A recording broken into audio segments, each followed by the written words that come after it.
Hi, it is Monday, June 7th. Welcome to the Free Minute. Hope everyone had a wonderful long July 4th weekend. We'll dive in very quickly to a couple of key topics affecting nonprofit fundraisers and one big announcement about what's something happening next week. So first off, biggest news of the past week is the huge spending bill is now law. Congress passed and Trump signed a $1.9 trillion reconciliation package, nicknamed the Mega Bill or the Big Beautiful Bill.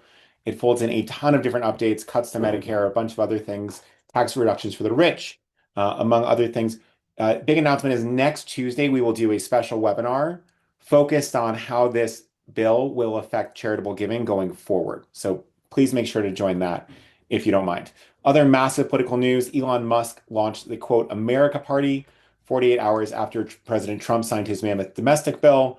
Uh, this is this is the first major effort at a third party since Ross Perot in 1992. Two views on this. One, if anyone can make a third party happen, it's probably Elon Musk. It helps to be the richest person in the world and ruthlessly ambitious. Second take, though, is that um, third parties are sort of what's called a Dunning-Kruger problem, which means it seems easier the less you know about it. And as you dive in, there's a ton of logistics, legal, and otherwise hurdles.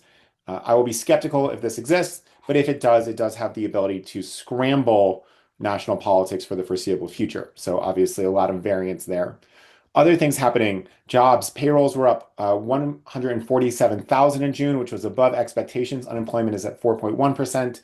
Hiring slowed but still beat forecasts, led by healthcare gains and state government gains.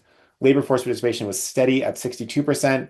Overall, this gave a boost to the economy, and we saw that markets shrugged off any mega bill drama, and the S&P 500 and Dow are near all-time highs, as is NASDAQ. Generally, this is good news for stock giving, DAFs, foundations, etc.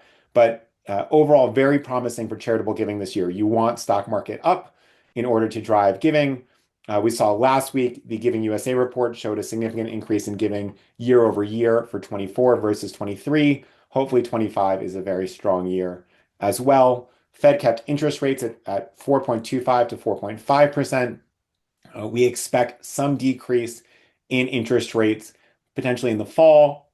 Tariffs are the number one reason why they have not gone down. Fed Chair Powell blamed tariffs for sticky inflation and is worried that prices will go up with inflation, with tariffs, which is why we haven't cut rates yet. Other big news, continuing race ahead in AI. OpenAI and Oracle launched a huge pact, and overall, we're just seeing enormous leaps forward. There's a couple of new humanoid robots which are about to hit the market in terms of helping out with home care, etc. But you can imagine in a future world, some robots are helping nonprofits who are understaffed support some of their work. We don't believe this will actually remove jobs. I would expect that jobs go up in the nonprofit sector over the long haul, but hopefully nonprofits can use technology to their advantage. Overall, pretty slow news week compared to most. Our hearts go out to the victims of floods in Texas and obviously lots of other stuff happening around the world, but it should be a good rest of the year for charitable giving, and we will talk more about that coming up. Have a great week all, and talk to you all very soon.